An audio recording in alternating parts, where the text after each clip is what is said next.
नमस्कार मित्रों, मैं ममता बाजपेयी भोपाल से मेरी हरी भरी छत पर आपका स्वागत है। लीजिए, मैं फिर हाजिर हूँ नए वीडियो और नई जानकारी के साथ। तो इस बगिया को मैं हरा भरा कैसे रखती हूँ, उसके बहुत महत्वपूर्ण टिप्स और आज मैंने क्या क्या काम किया है, वो दरअसल जो काम मैं कर रही हूँ वो भी टिप्स हैं और जो मैं बताऊँगी वो भी टिप्स हैं। अक्सर ये प्रश्न आता है कि आपकी बगिया इतनी हरी भरी होती है, आपके यहाँ फ्रूटिंग होती है, हमारी बेल में ग्रोथ नहीं होती, हमारी बेलों में फ्रूटिंग नहीं होती, तो मैं क्या कैसे करती हूँ। मैं एक्चुअली रोज़ का काम तो नहीं आपसे शेयर कर पाती हूँ, लेकिन फिर भी जितना कुछ होता है काम करते हुए और कैमरे के आगे करते हुए थोड़ा सा मुश्किल होता है, तो मैं कर लेती हूँ काम और फिर मैं आपको बता देती हूँ कि ये मैंने कर लिया है। तो आज मैंने जो जो किया है, कुछ तो ऑन कैमरा भी किया है जो मैं आपको दिखा देती हूँ। तो देखिए, बैगन लगे हैं, खूब धुआंधार बारिश हो रही है, ग्रो बैग में ज़्यादा गीलापन रहता है, लेकिन जैसे ही आज थोड़ी सी धूप तो नहीं खिली लेकिन पानी बंद हुआ है, मैंने गुड़ाई की। देखिए, एक टिप नंबर ये कि जब ग्रो बैग में गुड़ाई करते हैं ना, तो खुरपी से गुड़ाई करते समय कई बार ग्रो बैग फट जाता है, तो एक कोई स्टील की रॉड वगैरह ले लें, कुछ भी, उससे बहुत अच्छी गुड़ाई करें। साथ ही टिप ये कि गुड़ाई क्यों, गुड़ाई के फ़ायदे, इतना गीलापन है, हवा पहुंचेगी अंदर, जड़ों को हवा लगेगी, मॉइस्चर सूखेगा तो ओवर वाटरिंग भी ठीक होगी। बल्कि मैं तो कहूँगी जैसे मैंने आज कर दिया, और अगर आज दिन भर फिर पानी नहीं गिरता है तब भी, और गिरता है तब भी, मैं फिर दोबारा कर दूंगी, मिट्टी ऊपर नीचे कर दूंगी, सारे खरपतवार चले गए। यदि आप ऐसे टाइम टू टाइम 3 दिन में, 4 दिन में, 5 दिन में, जैसी व्यवस्था हो पाती है, अगर आप गुड़ाई करते रहते हैं तो ये गुड़ाई बहुत फ़ायदा करती है। लेकिन ये बेल वर्गीय सब्जियों में नहीं करना है, तो बेल वर्गीय सब्जियों में जड़ें कट जाती हैं। ये एक मिर्च में मुझे कुकरा लोग जो लीफ कर्ल लगा हुआ दिखा, तो मैंने ऊपर से कट कर दिया है और अब मैं इस पर राख छिड़क दूंगी जो कि मेरे पास रहती है। आप राख को गला के उसका पानी भी छिड़क सकते हैं, पर अभी हमारे यहाँ बड़ी धुआंधार बारिश हो रही है तो मैं कोई पानी वानी नहीं छिड़कूंगी, राख डाल दूंगी थोड़ी सी। अगर 2 घंटे भी पत्तों पर रह गई तो वो अपना काम करेगी, और ये देसी नुस्खा है। तो देखो, सारे भटे चकाचक हो गए, बैगन चकाचक हो गए। मैंने इधर मिर्च में भी की है। तो जब पूरी गुड़ाई कर रही थी तब मैंने कैमरा ऑन नहीं किया, क्योंकि मैंने फिर कहा कि वो आसान नहीं होता कैमरे के साथ करना। तो देखो, गुड़ाई से ग्रोथ बढ़ती है और मैं क्या कर रही हूँ, साफ़ सफाई, कटिंग, ट्रिमिंग, ये रोज़ का काम है। बहुत सारे पौधे हैं तो ये काम ख़त्म नहीं होता। मैंने आज एक तरफ के पूरे पौधे हटाए, जगह चेंज की, उसकी जो आपस में टकरा रहे थे, घने थे। तो ये 2 पौधे हैं मेरे, तो इसमें देखिए ये पास पास रखे थे तो इनमें हवा नहीं जा रही थी, तो एक तरफ से दोनों गमलों के पौधे पीले हो गए, है ना। ये देखिए, एस्पेरेगस फर्न है ये, और सिर्फ शो के पर्पज से है। तो टिप ये भी है कि जब छत पे पौधे लगा रहे हैं तो सब्जियां भी हों और शो प्लांट भी हों, फ्लोरल प्लांट भी हों, मेडिसिनल प्लांट भी हों, और उनकी खूब देख रेख, देखो, उनको छू के देखो, उनके गंदगी झड़ा दो, गमले की जगह बदल दो, और कुछ भी कचरा है, जैसे कि घर को हम झाड़ते पहुँचते हैं, ऐसे बगीचे को खूब सारा करें। और कुछ तो बगीचे की साफ़ सफाई के साथ ये निर्णय भी लें कि कौन सा पौधा ख़राब हो गया तो उसे हटाना। ये पालक की भाजी हमने 3-4 बार खाई, और वैसे पालक साल साल भर चल जाती है, लेकिन ये बरसात है और इसमें अब कीट अटैक हो गया है, मतलब इसके पत्तों पे अंडे दे दिए हैं जो भी कीड़े मकोड़े हैं उनने। तो हम सबको ये पता है कि बरसात में पत्तेदार सब्जियां खाने से बचना चाहिए। तो मैं इसको किसी लालच में क्यों रखूं, तो आज मैं कर रही हूँ ड्रम खाली। इसमें कुछ बताने का खास नहीं है, लेकिन ड्रम खाली करने के बाद मैं इस मिट्टी को दोबारा बोने के लिए फिर से रिचार्ज कैसे करूँगी, फिर से उपयोगी कैसे बनाऊँगी, क्योंकि अभी तो बरसात चल रही है, मैं ड्रम को पलट के अभी धूप नहीं दिखा सकती। तो मैं पूरी साफ़ कर ली हूँ। देखो मैं क्या करती हूँ, धूप तो नहीं दिखा सकती, लेकिन मैं इसमें इतने गीले में ही गुड़ाई कर दे रही हूँ। और यहाँ मैंने खुरपी ले ली है, क्योंकि यहाँ मुझे ये चिंता नहीं है कि गमला फट जाएगा। ग्रो बैग में मैं हमेशा स्टील की रॉड से करती हूँ तो गमला कभी नहीं फटता, वो बहुत बढ़िया टिप है।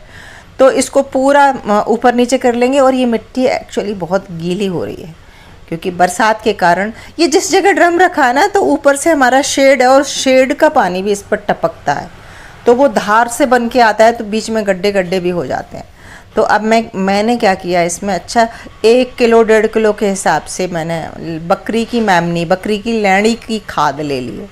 आपके पास जो भी खाद हो, कुल मिलाकर हमको खाद चाहिए, वो गोबर की हो या फिर किचन कंपोस्ट हो, सब हो तो सब मिला लो। इस मिट्टी में खाद मिलानी पड़ेगी।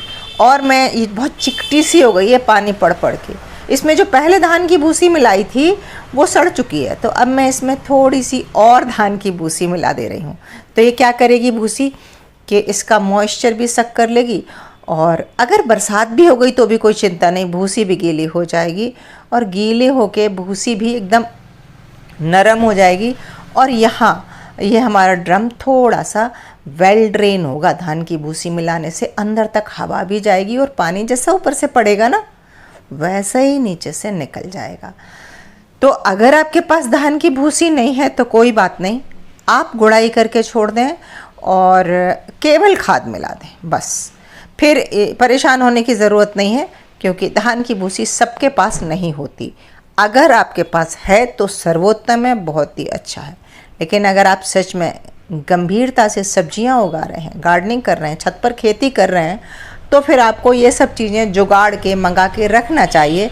जैसे कि हम खेत में जब खेती करते हैं तो सभी तरह के खाद और सभी तरह की सुविधा जुटाते हैं ना, तो छत पे भी हम ये कर सकते हैं। मैं तो करती हूँ। तो देखो ऊपर से नीचे तक मैंने ड्रम पलटा नहीं है, लेकिन इस खुरपी से काफ़ी गहराई तक मिट्टी को प्लाउ कर दिया और अब ये रेडी है। अभी मैं इसको 2-3 दिन छोड़ूंगी। हमारे यहाँ 1 तारीख को अब हैवी रेन की फोरकास्ट है।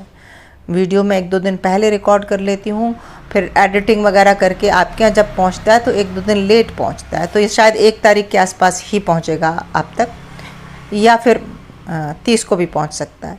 तो और काम देख लो। हरे भरे रखने के टिप्स क्या है कि आपने क्या किया, गुड़ाई करी, आपने मिट्टी अच्छी बनाई, उसको मुलायम किया, भुरभुरा किया और उसमें खाद मिलाई। और क्या किया, ये जो बड़े बड़े डी शेप पौधे हो गए हैं तो इसकी प्रूनिंग करना है। और प्रूनिंग का बरसात से अच्छा कोई मौसम नहीं होता। तो जितनी अनचाही शाखाएं हैं, अनवांटेड जितनी भी ब्रांचेस हैं, सबको मैं प्रून करूँगी। प्रून करने के भी कुछ नियम सिखाऊंगी। तो जब इसमें पेड़, ये हमारा शमी का पेड़ है और शिव की भक्ति से इसका रिश्ता है, तो पूजा का पेड़ है। और मैं तो एक्चुअली बस मुझे पेड़ लगाने का शौक़ है। मैं बहुत ज़्यादा पूजा तो नहीं करती हूँ, लेकिन मुझे पेड़ पसंद है, तो मैं तो पेड़ की पूजा करती हूँ। शिव पर ये नहीं चढ़ाती, मैं बस पेड़ लगा रही हूँ। सो देखो ये 2 टहनियाँ अब क्लियर दिखने लगी। मैंने बीच का ये गुच्छा था निकाल दिया। तो कोई भी जो पेड़ लगा रहे हैं उसका नीचे का तना क्लियर दिखे, उसकी शाखाओं का विन्यास दिखे, एक शाखा दूसरे को क्रॉस करके गुच्छा बना रही है तो वो हटा देना चाहिए, कोई एक रखना चाहिए।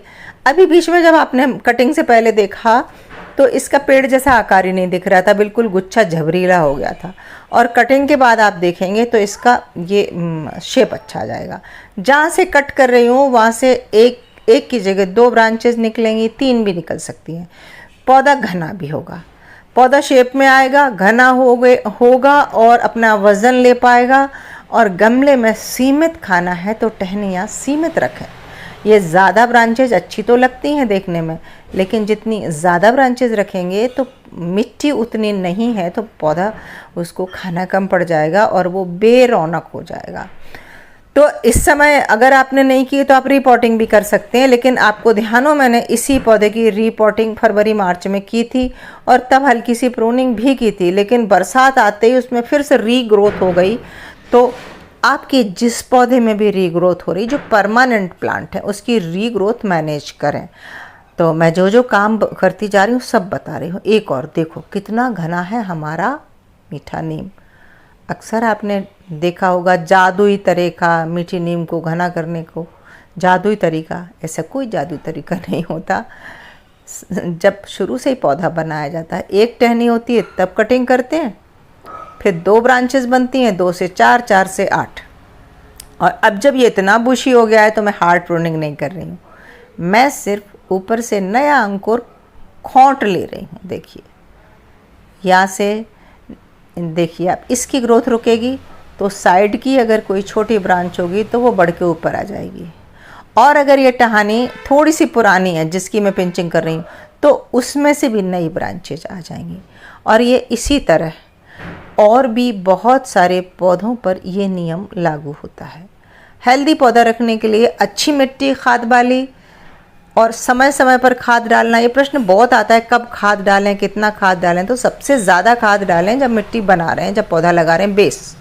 और जब बन चुकी मिट्टी आपने पौधा लगा दिया तो फिर आप महीना भर भी निकल जाने देते हैं, उसके बाद खाद डालते हैं। पौधा फूल पे आ रहा है, पौधा फली पे आ रहा है, फल पे आ रहा है, जब पौधे को बहुत न्यूट्रिशन चाहिए। और एक और टिप देख लो, अब अगर मुझे भी आज चटनी बनानी होती तो मैं इस पुदीना को नीचे जड़ से काट लेती, बिल्कुल गमले के पास से। और गमले से पास से काटने से बहुत अच्छा होता। और ये पुदीना जो इतना डी शेप होकर लटक रहा है, उसकी जगह एकदम से नया 15 दिन में पूरा फिर से भर जाता। पुदीना को काटना ही पड़ता, नहीं काटेंगे तो वो मर जाएगा। और इसमें फूल भी आता है, अगर फूल आ रहा है तो वो तो फिर पुदीना खराब ही हो जाएगा, उससे पहले ही काट लो। आज श्रीमान जी क्या कर रहे हैं, देखो जैसे हमने अभी मीठी नीम की प्रूनिंग की थी, ऐसे इसकी ऊपर ऊपर की टिप काट दे रहे हैं, क्योंकि आज हमको चटनी नहीं बनानी है। ऊपर ऊपर की टिप काटते रहें, नई चटनी बनानी है तो पुदीना की कटिंग ज़रूर करते रहें। और हाँ, ये मौसम है, अगर इसमें से आप थोड़ा सा उखाड़ के अलग करना चाहते हैं तो किसी भी क्यारी में, किसी भी गमले में आप अगर दबा देंगे तो ये ढेर पुदीना हो जाएगा, बहुत आसानी से मल्टीप्लाई हो जाएगा। और अगर ये आपका बड़ा हो रहा है तो आपके एक तरफ से पूरा काट के आप मोहल्ले में बांट सकते हैं। ऐसा करने से आपका पुदीना स्वस्थ रहेगा, अच्छा हेल्दी रहेगा। नहीं काटेंगे तो मर भी सकता है। एक टिप और है जो आपको शायद ये लगे कि ये भी कोई टिप है, लेकिन मैं फॉलो करती हूँ। जब मैं लाइन से बहुत सारे गमले रखती हूँ तो महीना 15 दिन में जब मुझे लगता है बहुत गंदा हो रहा है, जैसे अभी बरसात है, आज खुला, तो मैंने सब गमले सरका दिए, अच्छे से झाड़ू लगाई, बगीचा भी साफ हो गया। और जो छत पे बहुत सारी चींटियाँ, कीड़े चल रहे थे, जो पौधों पे चढ़ रहे थे, कुछ हद तक सब कुछ ठीक हो जाता है। हर पॉट की मैंने जगह बदल दी, कुछ को मैंने वापस वहाँ के वहाँ भी रखा है, लेकिन झाड़ पोंछ कर ठीक करके। तो ये बहुत सारे काम आज मैंने किए। अब आप बताइए कि आप लोग भी ये सारे काम करते हैं। और वीडियो अच्छा लग गया हो तो फिर लाइक कर दीजिए, शेयर कर दीजिए। सो हम फिर मिलते हैं किसी नए विषय के साथ, और तब तक के लिए नमस्कार।